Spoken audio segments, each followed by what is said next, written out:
At first, they merely suggested it. Now, they've done it. Hezbollah has successfully imported fuel from Iran into Lebanon. Lebanon has been suffering from a deepening economic crisis for almost 2 years now, with power cuts, food shortages, fuel shortages, and total devaluation of its currency. The whole point behind importing the fuel to try and mitigate this. Now, some argue that the shipment undermines Lebanese sovereignty. Others argue it's a victory for the resistance front, with people waving flags in celebration of the fuel's arrival. So why is this shipment so controversial?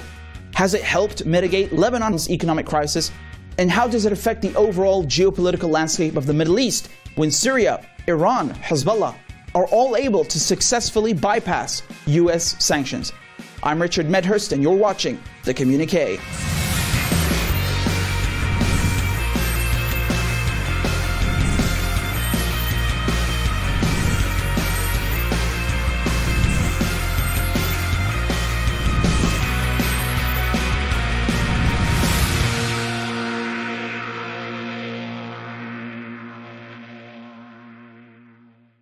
Lebanon has been suffering from a severe economic crisis for almost 2 years now.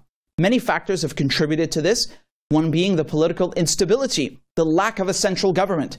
Lebanon has only just recently been able to form a new government. Another is corruption. It's widespread, the so-called Ponzi scheme that has been going on for decades and is central to Lebanon's economy. The global pandemic with COVID-19, not to mention the Beirut port explosion. Both these things have made everything worse for Lebanon. Moreover, the war next door in Syria has also impacted the country severely, and vice versa, given how closely Syria and Lebanon's economies are interlinked. And last but not least, the external pressure on Lebanon from the West to try and exclude Hezbollah from the political process.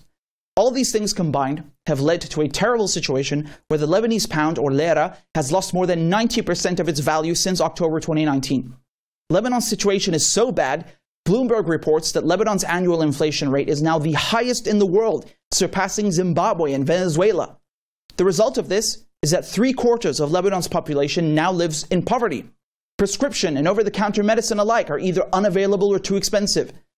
Al Jazeera reports that on average, food items today cost 10 times more than what they did in 2019. The price of milk has increased 7-fold, rice 19-fold, cooking oil is 37 times more expensive. The World Food Programme says that food prices have risen by 557% since 2019. Just to buy bread for one family, someone earning minimum wage would have to spend 44%, basically half of their monthly salary. Lebanon is a country that imports 80% of its food, and right now, the food situation is further imperiled by fuel shortages and power cuts. The government just cannot supply people with enough electricity, so people either have no electricity, or most of the day they have to rely instead on private generators. Things like bakeries, for example, need diesel fuel to keep their generators running so they can stay open. But because there isn't enough fuel, instead they have to close, making bread scarce. The power cuts are so severe, people only have electricity for 4 hours, sometimes 2 hours a day. Not just bakeries, but hospitals and essential services have also warned that they are on the brink of collapse as they lack power and electricity to keep functioning. Ironically, even during parliamentary session, the power also went out, which Hezbollah offered to fix by bringing 2 generators. One of the guests joining me today from Beirut, his internet and electricity cut out in the middle of the interview as we were talking about these power cuts. The suffering of the people in Lebanon is widespread. Scenes like this are typical in Beirut. People queuing up for bread, people queuing up for fuel, hours at a time to try and get something if they're lucky. In August, the central bank announced that it can no longer afford to subsidize fuel. The problem of liquidity plagues Lebanon still, as there is a shortage of foreign currency, especially US dollars. While officially, the Lebanese pound is pegged to the US dollar at a rate of 1,500 liras, the black market rate has done nothing but skyrocket with no end in sight. Currently, the rate hovers at around 15,000 Lebanese pounds to the dollar. Basic necessities are either too expensive for people to afford or simply not there. Joining me is Abbas Bazi, Lebanese political activist and commentator. He's also a board member of the Al Awra organization. Thank you for coming on the show, Abbas. Could you maybe describe to us the economic situation in Lebanon in practical terms, what the crisis is like for everyday people? Yeah, it's bad. I mean, It's always been tough. I guess it's gotten worse over the last couple of years since the economy tanked a couple of years ago. But now it seems like it's bottomed out, and things are getting really tough for the average Lebanese citizen. What happened is with the devaluation of the Lebanese lira, for a long time, from 1997 forward, it was pegged at 1,500, and that sort of stabilized things for a while. But since the economic collapse of a couple of years ago, it went up to about 7,000, 8,000, and finally went up to about the lowest was about 18,000.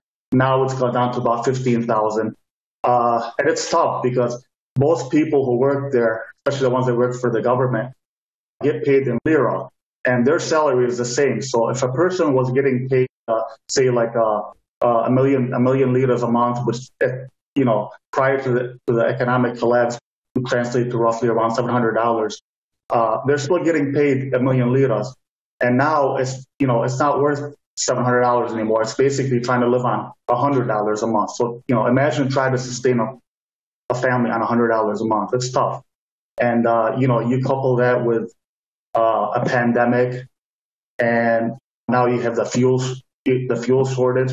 I mean, Lebanon's always had a problem providing electricity for its citizens. Outside of Beirut, most people would get like 8 to 10 hours of electricity per day. Now it's down to about 1 hour, and there's a shortage of gasoline at the gas stations. People are waiting in long lines to purchase. Just like they can't even fill up their gas tanks. They could probably get like a quarter tank or half a tank. So yeah, things have gotten really, really tough recently.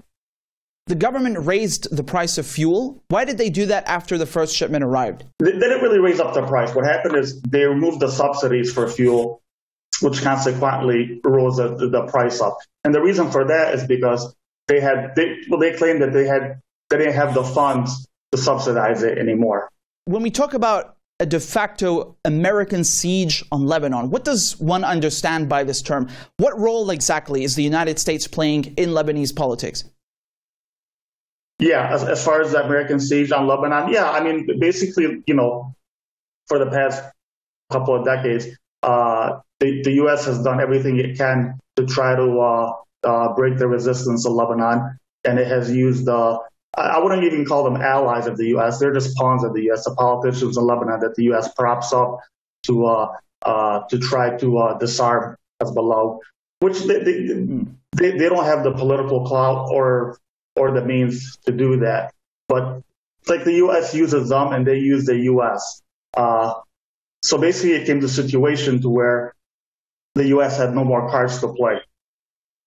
And now after Hezbollah broke the siege, now the U.S. is trying to play the role of, well, we can bring in gasoline from Egypt, fuel from Egypt, and we can bring electricity from Jordan, which the U.S. is basically breaking U.S. laws because, as you know, the Caesar Act on Syria. So now the U.S. is forced to deal with Syria to try to save face in Lebanon. The Lebanese Prime Minister Miqati said that the fuel shipments are a, quote, violation of Lebanese sovereignty. What do you make of that exactly? Why do you think he said that? Yeah, I heard that. That was funny. It was hilarious, actually. I mean, what sovereignty is he talking about? Since when has Lebanon been a sovereign country? I mean, Lebanon was literally, created through Sykes-Picot, not to have any sort of sovereignty, just to weaken, our people in the region, but to divide us. And Lebanon has never had any sort of sovereignty. So I'd like to know every political power in Lebanon is basically beholden to some sort of external power. So which sovereignty is he talking about that was violated? I mean, if there are some sovereign powers in Lebanon, let them bring fuel. I mean, we're out of, the country's out of fuel. Bring fuel to Lebanon. Show us your sovereignty. Show us your ability. Bring fuel to the country. So this was an act of desperation by Hezbollah. I mean, it got to a point to where it was a national emergency.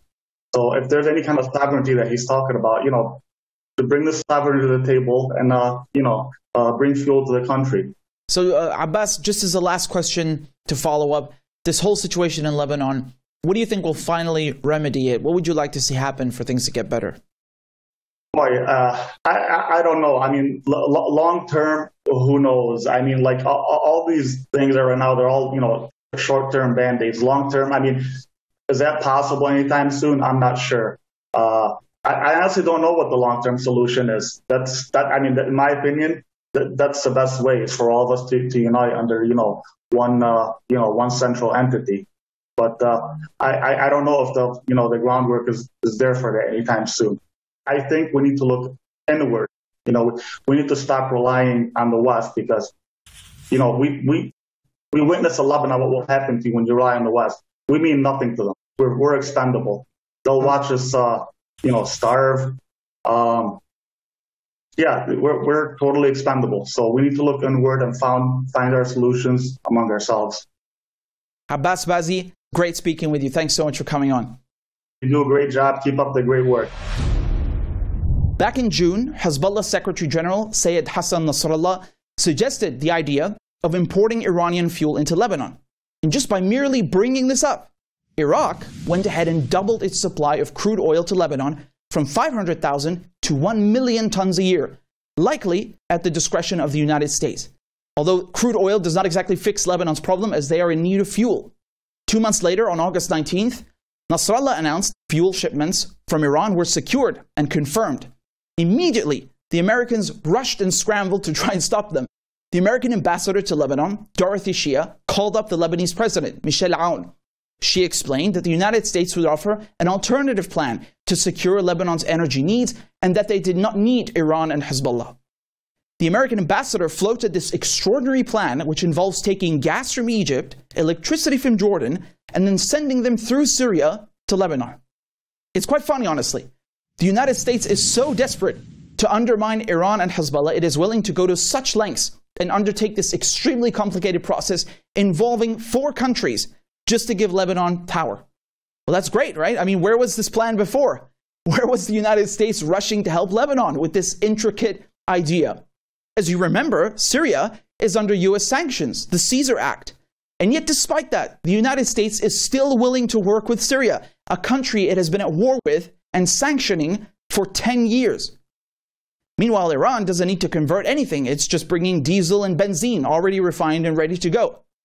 Nasrallah announced that there would be 4 shipments of fuel from Iran to Lebanon. Most of this would be diesel with a little bit of benzene as well.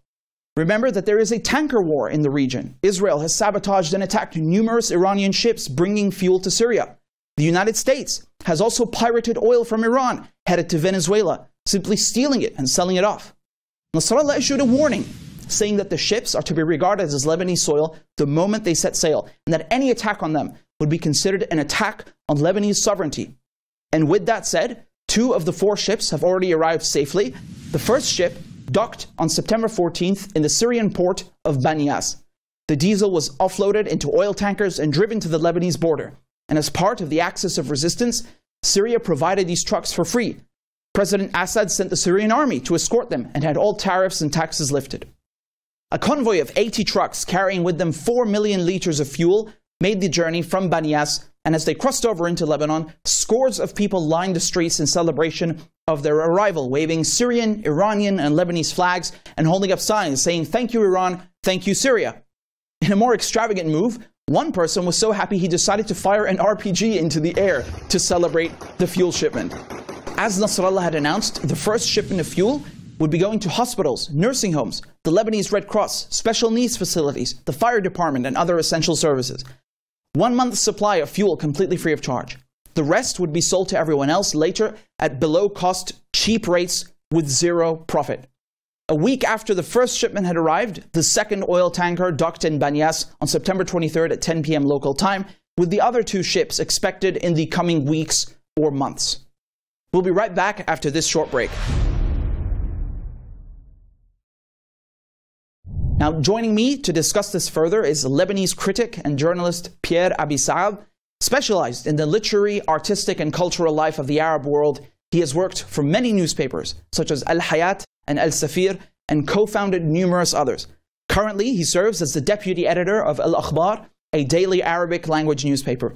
Pierre Absab, Thanks so much for joining me today. It's a pleasure to have you on. So Pierre, just to start off, how has this shipment of fuel affected Lebanon politically and economically?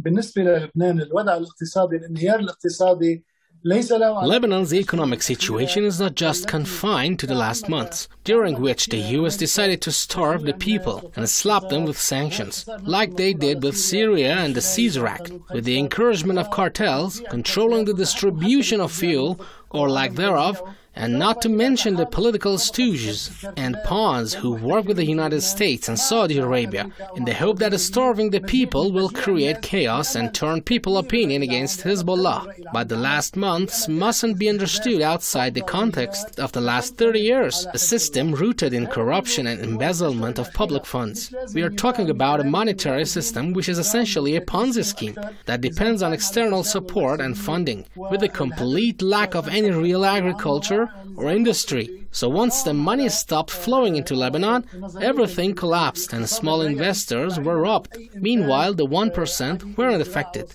When Sayyid Hassan Nasrallah gave his address on the day commemorating Ashura, he warned the Israeli enemy to stay away from the ships coming to Lebanon, that they are to be considered Lebanese soil. This posed a huge challenge for the Americans. So in response, the American ambassador called President Owen and said, "All this gas in Egypt, we can help bring it to Lebanon." Even though people have been pushing for this idea for years, and the Americans always stood in the way.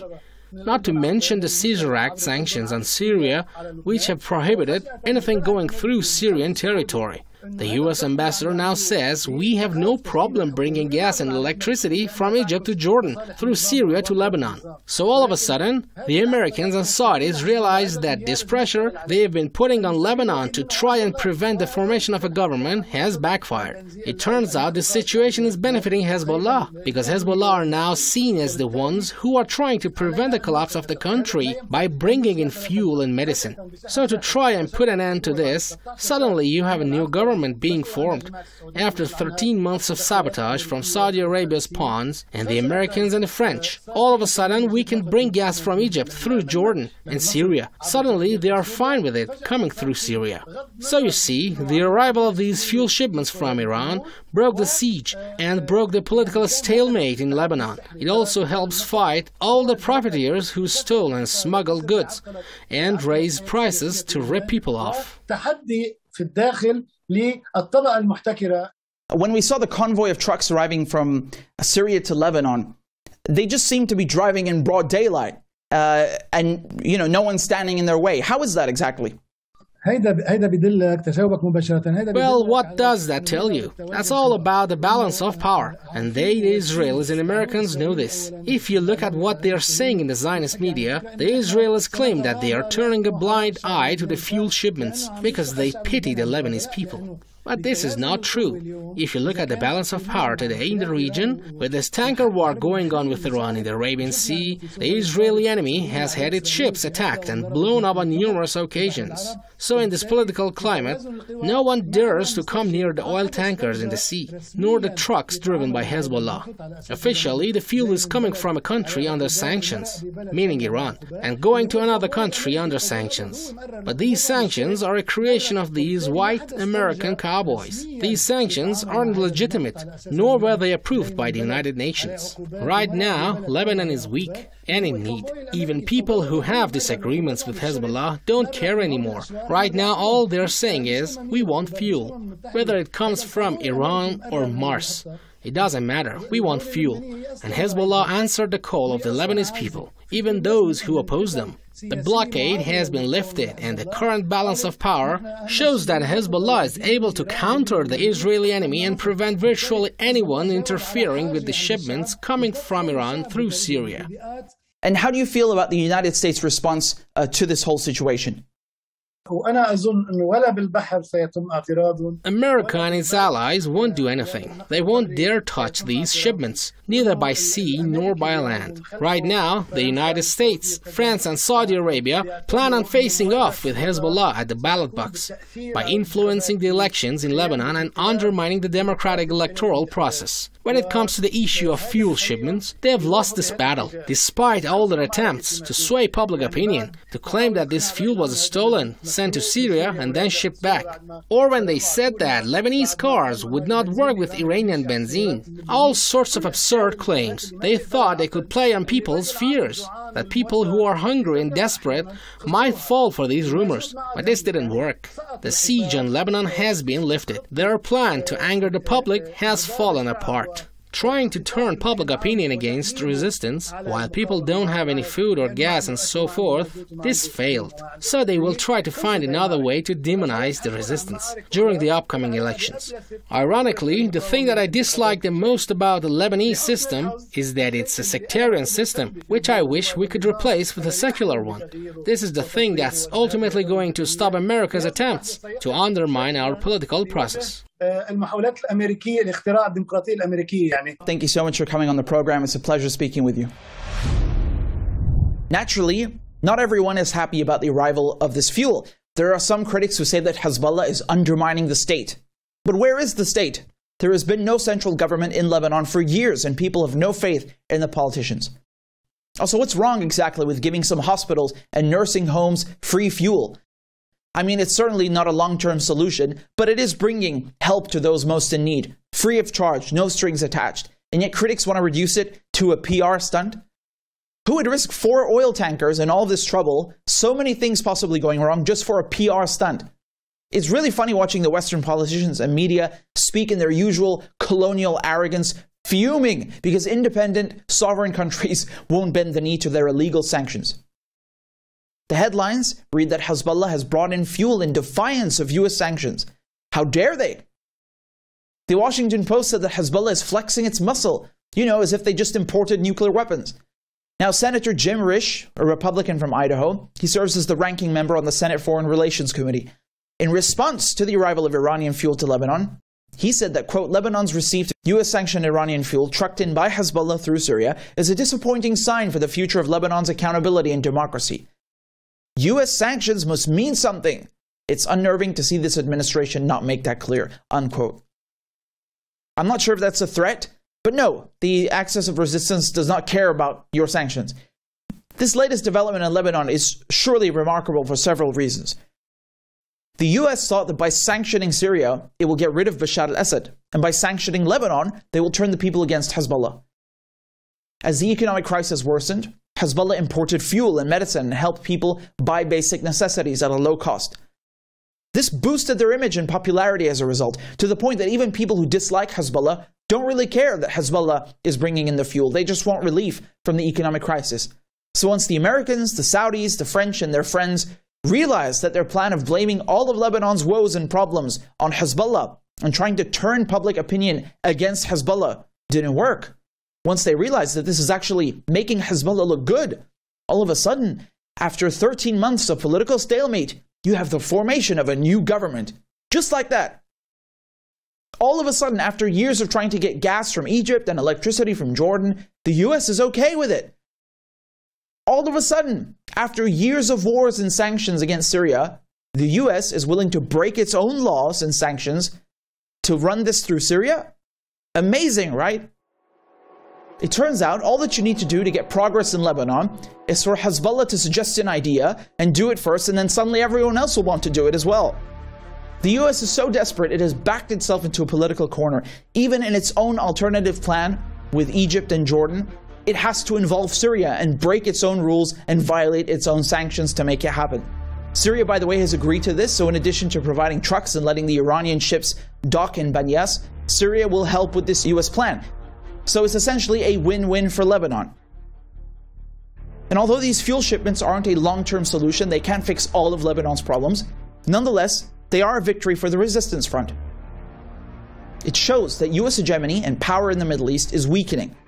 Iran, a country under US sanctions, sent fuel to Syria, also a country under US sanctions, which was then transported by Hezbollah's oil company, Al-Amana, also under US sanctions, to Lebanon, itself under a de facto US siege. This is a historic shift in Middle Eastern geopolitics, and although they might not like it, what Hezbollah has done here is outmaneuver both its political rivals in Lebanon and internationally in a masterful game of chess. Thanks for tuning in. I'm Richard Medhurst, and this is The Communiqué.